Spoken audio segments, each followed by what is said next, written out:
오늘 우리에게 주시는 하나님의 말씀은 사도행전 17장 26절에서 34절 말씀입니다. 사도행전 17장 26절에서 34절 말씀 우리 함께 읽겠습니다. 인류의 모든 족속을 한 혈통으로 만드사 온 땅에 살게 하시고 그들의 연대를 정하시며 거주의 경계를 한정하셨으니 이는 사람으로 혹 하나님을 더듬어 찾아 발견하게 하려 하심이로되 그는 우리 각 사람에게서 멀리 계시지 아니하도다. 우리가 그를 힘입어 살며 기동하며 존재하느니라. 너희 시인 중 어떤 사람들의 말과 같이 우리가 그의 소생이라 하니 이와 같이 하나님의 소생이 되었은즉 하나님을 금이나 은이나 돌에다 사람의 기술과 고안으로 새긴 것들과 같이 여길 것이 아니니라. 알지 못하던 시대에는 하나님이 간과하셨거니와 이제는 어디든지 사람에게 다 명하사 회개하라 하셨으니 이는 정하신 사람으로 하여금 천하를 공의로 심판할 날을 작정하시고 이에 그를 죽은 자 가운데서 다시 살리신 것으로 모든 사람에게 믿을 만한 증거를 주셨음이니라 하니라. 그들이 죽은 자의 부활을 듣고 어떤 사람은 조롱도 하고 어떤 사람은 이 일에 대하여 내 말을 다시 듣겠다 하니 이에 바울이 그들 가운데서 떠나매 몇 사람이 그를 가까이 하여 믿으니 그 중에는 아레오바고 관리 디오누시오와 다마리라 하는 여자와 또 다른 사람들도 있었더라. 아멘. 우리 성도님들 함께 선포하시겠습니다. 믿음대로 됩니다. 말하는 대로 됩니다. 기도하는 대로 됩니다. 바울은 지금 2차 전도 여행 중에 있습니다. 원래는 소아시아인 비두니아 그곳을 향해서 이제 전도 여행을 가려고 했지만 성령님께서는 마게도냐로 가라고 하셨습니다. 바울은 갑작스러웠지만 이 말씀에 순종해서 마게도냐로 향하게 됩니다. 하나님께서 예비하신 성도들을 만나게 되고 또 복음을 전할 수 있었습니다. 하지만 동시에 많은 박해도 당하게 됩니다. 빌립보에서도 당하고 데살로니가에서도 많은 어려움을 겪게 됩니다. 또 그곳을 피해서 베리아까지도 박해자들은 찾아왔고 이에 바울은 박해를 피하면서 복음을 전하다가 아덴에 이르게 됩니다. 아덴에서 온갖 우상신들을 숭배하고 있는 장면을 보게 됩니다. 그 모습을 보면서 답답해하고 화를 내면서 그리고 분개하면서 또 이제 복음을 전해야겠다는 그 마음을 갖게 됩니다.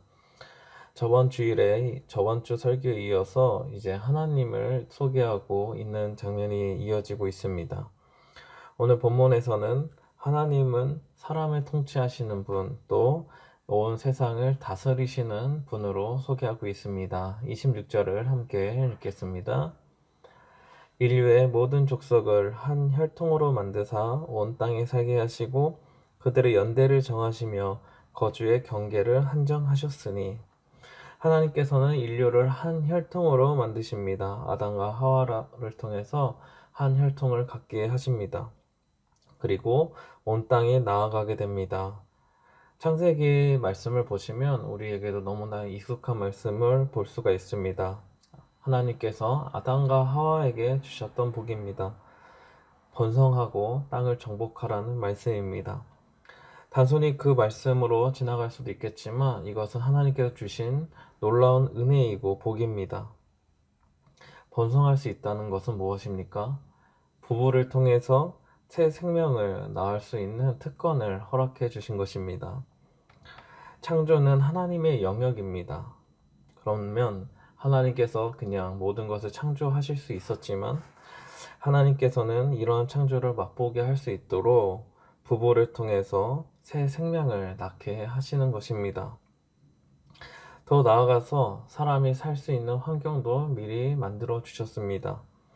하나님께서 사람들이 온 땅에서 살 수 있도록 허락하지 않으셨다면, 그리고 준비해 주지 않으셨다면 우리는 한순간도 살아갈 수 없었을 것입니다. 그리고 하나님께서는 사람들의 연대를 정하셨습니다. 즉 생과 사를 결정하시는 분입니다. 언제 태어나는지 또 언제 죽음을 맞게 되는지는 하나님의 손에 달려 있습니다. 생명을 창조하신 것뿐만 아니라 생명을 주관하고 계시다는 것을 알 수 있습니다. 아담을 창조하실 때, 사람을 창조하실 때 말씀을 기억해 보시기 바랍니다. 하나님께서 숨을 불어 넣어 주셨습니다.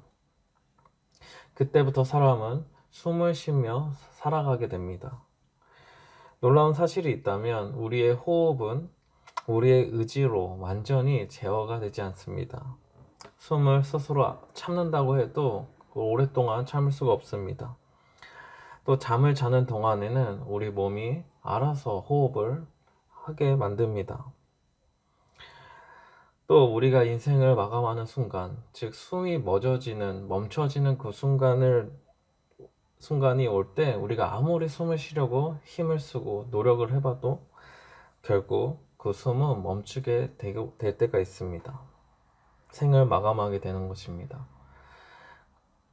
제가 여기서 말씀드리고 싶은 것은 우리의 의지와는 상관없이 하나님께서 우리에게 숨을 주셨고 우리는 그 숨을 통해 숨을 쉬게 되는 것이고, 하나님께서 그 숨을 거두어 가시는 순간 우리의 생명도 이 땅에서의 삶도 마감하게 되는 것입니다.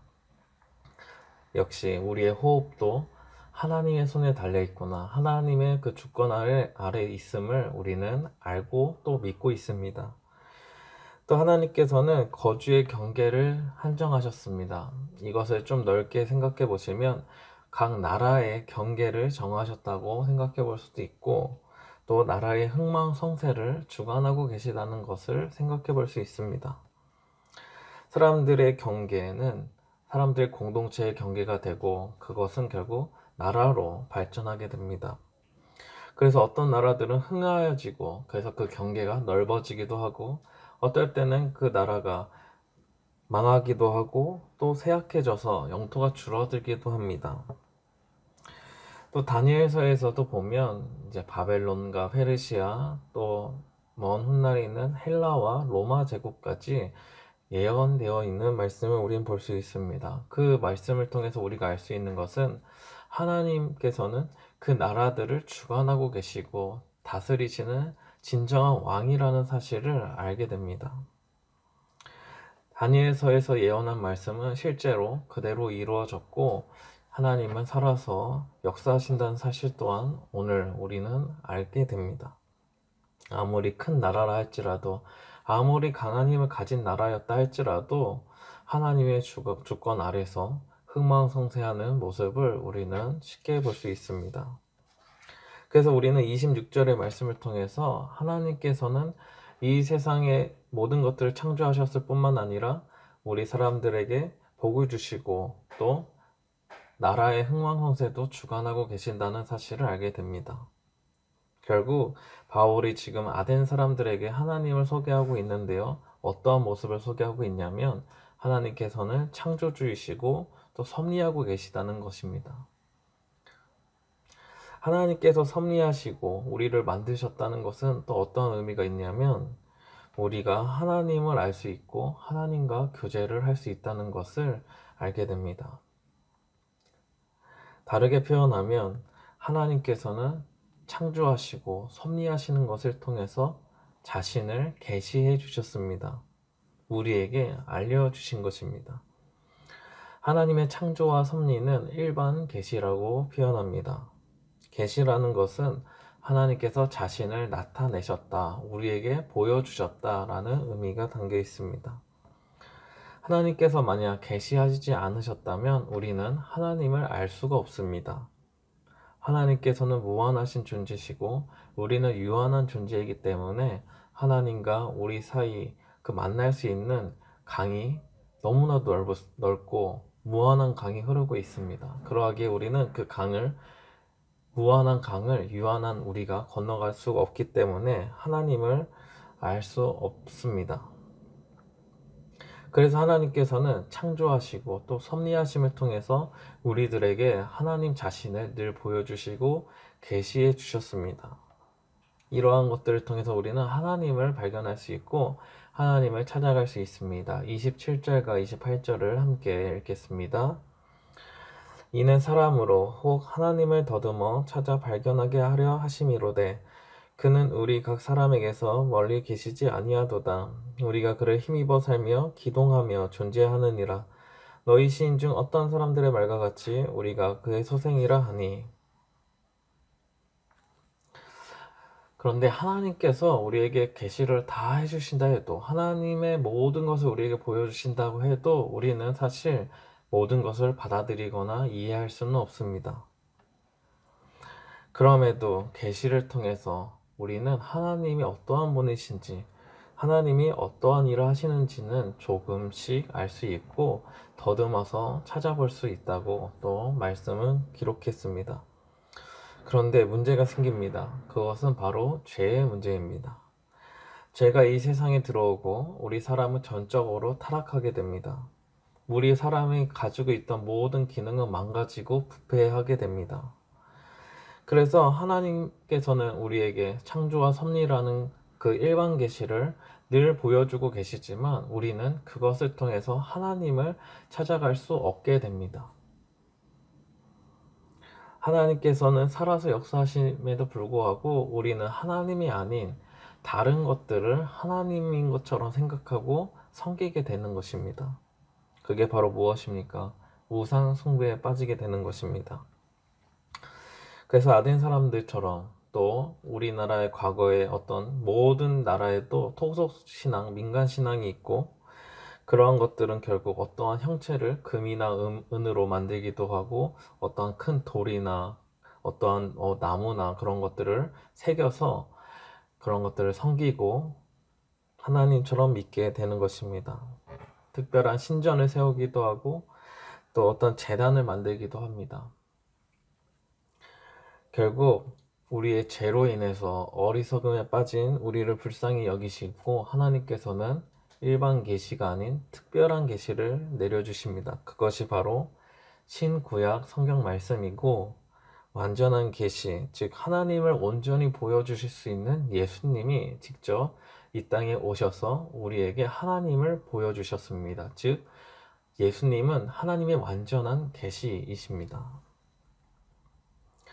그래서 성경을 통해서 예수 그리스도를 통해서 우리는 죄로 인해서 망가진 그 부분들이 회복될 수 있고 온전하게 되어서 하나님을 온전히 바라보게 되는 것입니다.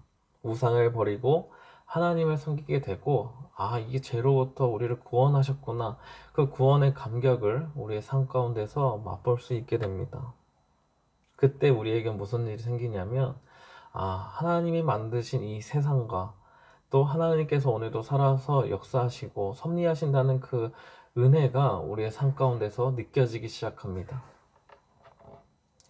그래서 하나님께서 만드신 이 세계가 너무나 아름답게 보이는 것이고 하나님께서는 오늘도 나와 함께 하시는구나, 오늘도 나를 지켜주시는구나 라는 사실 때문에 큰 은혜로 살아간다는 그 마음이, 감동이 가득 차게 됩니다.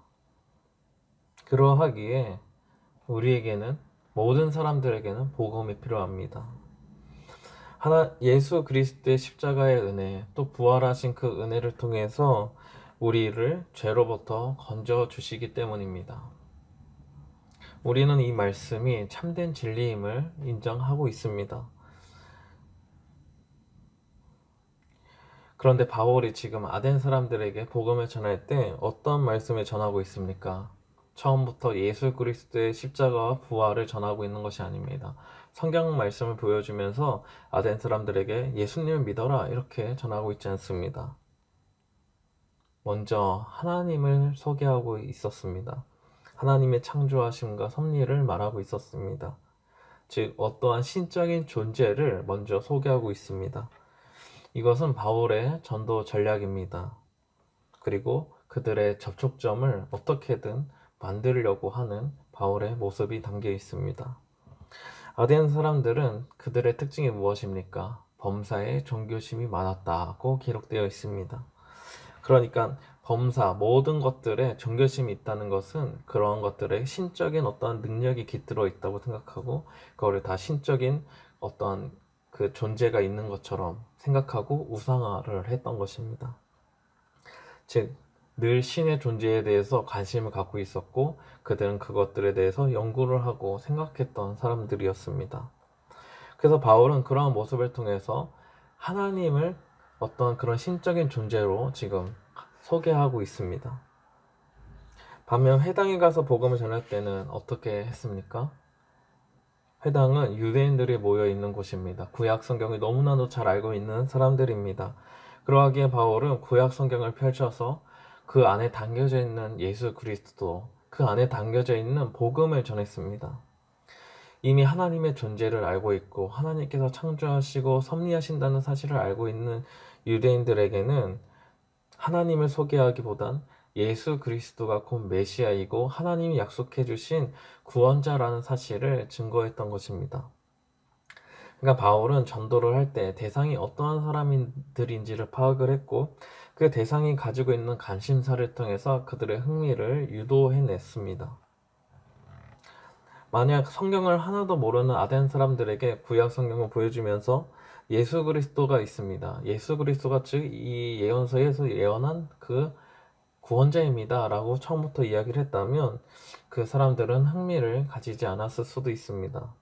그저 이스라엘이라고 하는 작은 나라의 토속 종교구나, 그 정도로 생각했을지 모릅니다. 많은 신들 가운데, 수많은 신들 가운데 그저 어떤 한 신이구나, 어떤 한 종교의 이야기구나 라고 생각했을지도 모릅니다. 그러하기에 바울은 먼저 아덴 사람들이 가지고 있는 그 종교심을 보고 그것에 맞는 접촉점을 생각한 다음에 복음을 전하기 시작합니다. 30절과 31절을 함께 읽겠습니다. 알지 못하던 시대에는 하나님이 관가하셨거니와 이제는 어디든지 사람에게 다 명하사 회개하라 하셨으니 이는 정하신 사람으로 하여금 천하를 공의로 심판한 날을 작정하시고 이에 그를 죽은 자 가운데서 다시 살리신 것으로 모든 사람에게 믿을 만한 증거를 주셨음이니라 하니라. 이 말씀이 무엇입니까?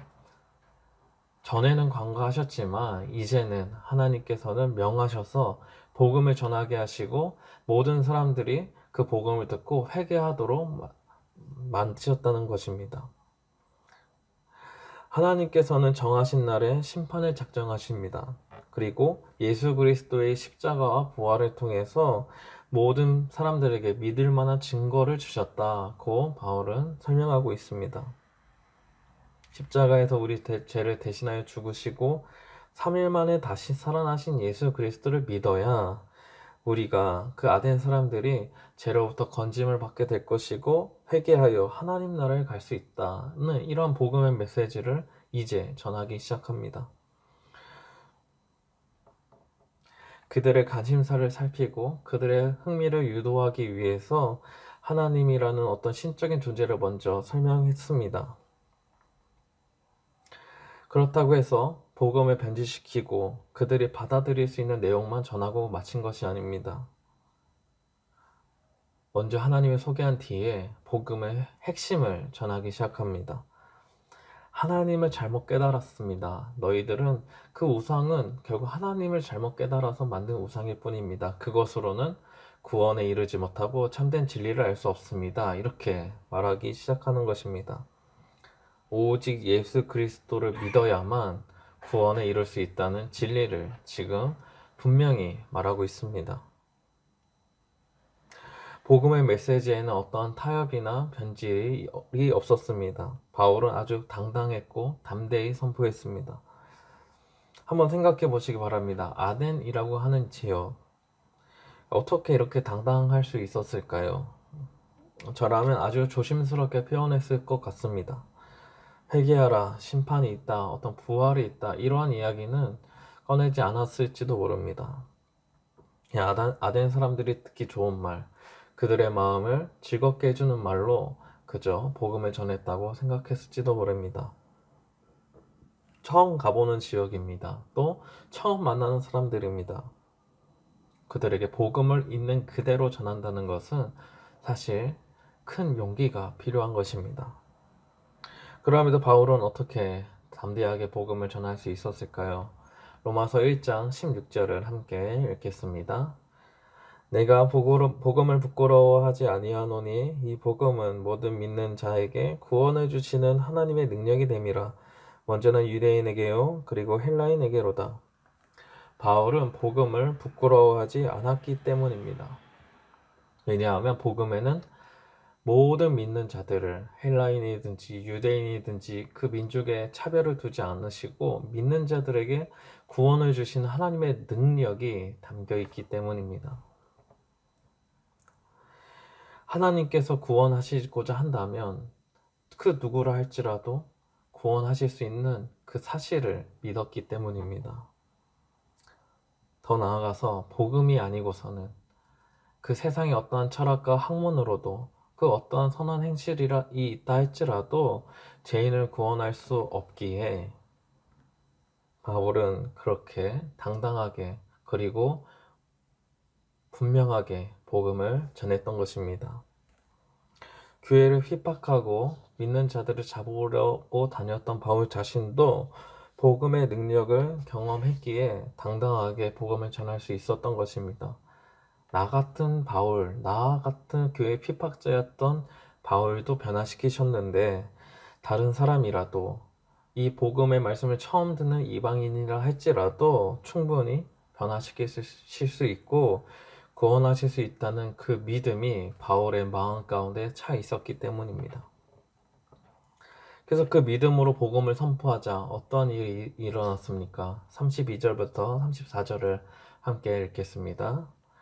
그들이 죽은 자의 부활을 듣고 어떤 사람은 조롱도 하고 어떤 사람은 이 일에 대하여 내 말을 다시 듣겠다 하니 이에 바울이 그들 가운데서 떠나매 몇 사람이 그를 가까이하여 믿으니 그 중에는 아레오바고 관리 디오누시오와 다말이라 하는 여자와 또 다른 사람들도 있었더라. 예수 그리스도의 십자가 부활을 듣고서 어떤 사람들은 조롱을 하기도 했습니다. 하지만 어떤 사람들은 다시 듣겠다고 하기도 했습니다. 이렇게 반응이 나뉘어졌습니다. 바울은 그 자리를 떠났지만 몇몇 사람들은 바울을 가까이 하여서 예수 그리스도의 그 복음을 듣고 싶어 했습니다. 또 예수 그리스도를 믿기로 결심한 사람들도 있었습니다. 바울은 담대히 복음의 씨앗을 뿌렸고 하나님께서는 그 씨앗이 자라나서 열매를 맺게 하셨습니다.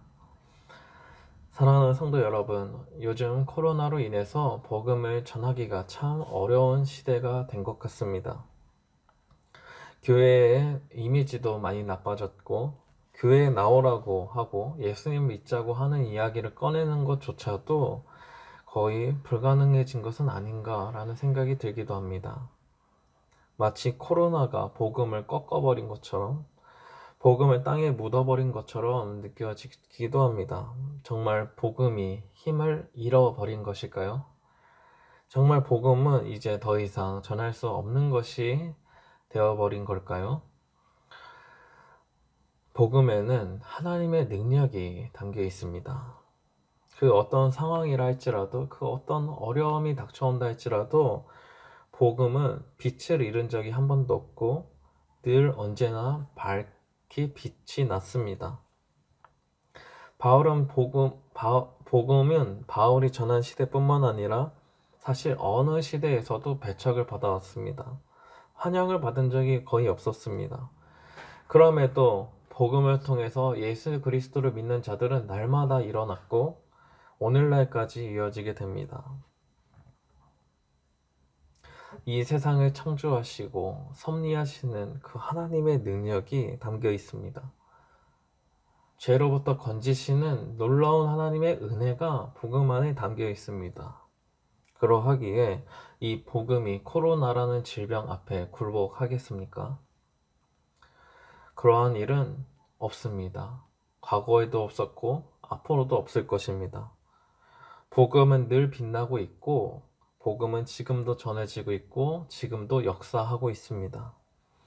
그러하기에 우리는 복음에 담겨져 있는 하나님의 능력을 바라보아야 합니다. 죄에 빠져서 죽어가고 있는 영혼들을 건질 수 있는 유일한 능력입니다. 어떤 질병이나 심지어 죽음이라고 하는 문제마저도 다 이미 해결해 놓으신 그 은혜가 담겨져 있는 것이 바로 복음입니다.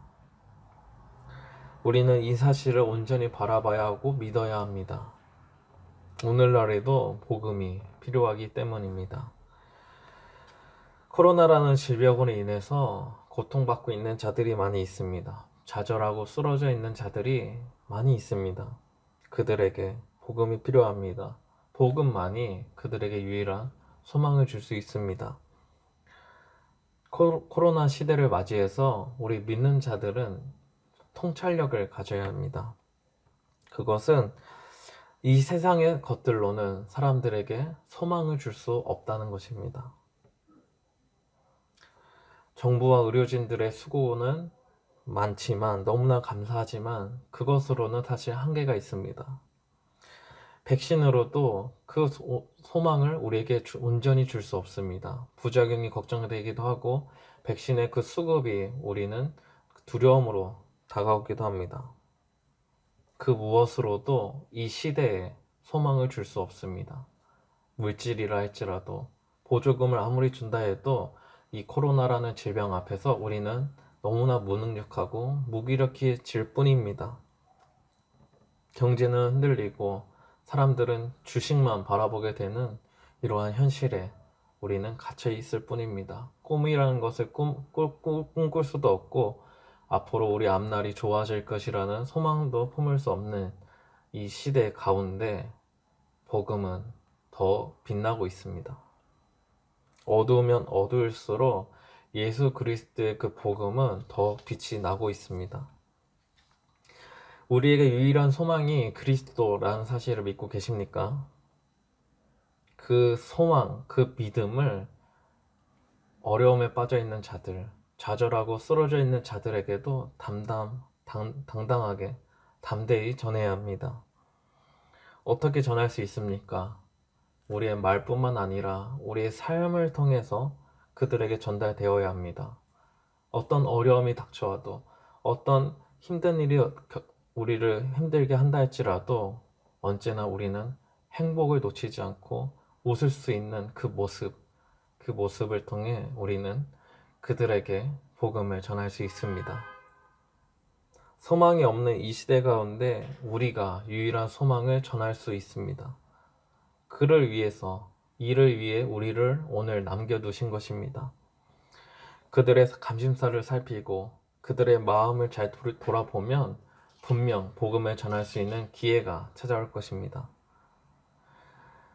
복음을 전해도 듣지 않으면 어떡하지? 복음을 전했더니 나를 무시하거나 나에게 손가락질을 하면 어떡하지? 라는 이런 두려움이 찾아올 수 있지만 그 모든 두려움은 내려놓고 복음에는 하나님의 능력이 담겨 있다.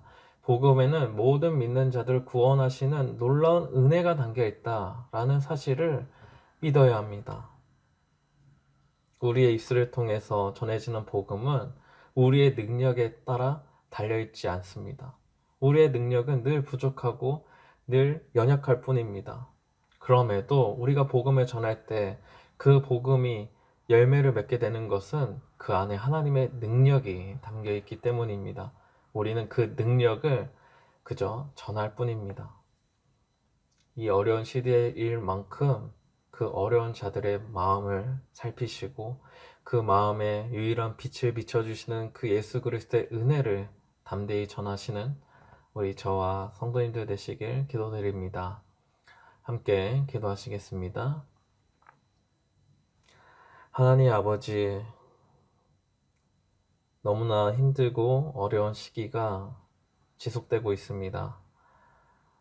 백신이 개발되고 있고 또 정부와 또 의료진들은 많은 수고를 감당하고 있고 우리는 이 어려움들을 조금씩 헤쳐나가려고 하고 있지만 여전히 우리 앞날은 불투명하고 우리의 꿈은 무너지는 것 같은 그런 절망이 다 우리를 감쌀 때가 있습니다. 하나님, 우리가 걸어가는 그 발걸음이 이 세상의 환경과 상황을 때문에 흔들리지 않게 하시고 우리를 창조하시고 우리를 주관하시고 섭리하시는 하나님을 바라보면서 또 우리를 죄로부터 건지시고 어떤 어려움이라 할지라도 우리를 지켜주시는 그 하나님을 바라보게 하옵소서. 바울이 담대히 복음을 전할 수 있었던 것은 바울의 복음에 대한 확신이 있었기 때문입니다.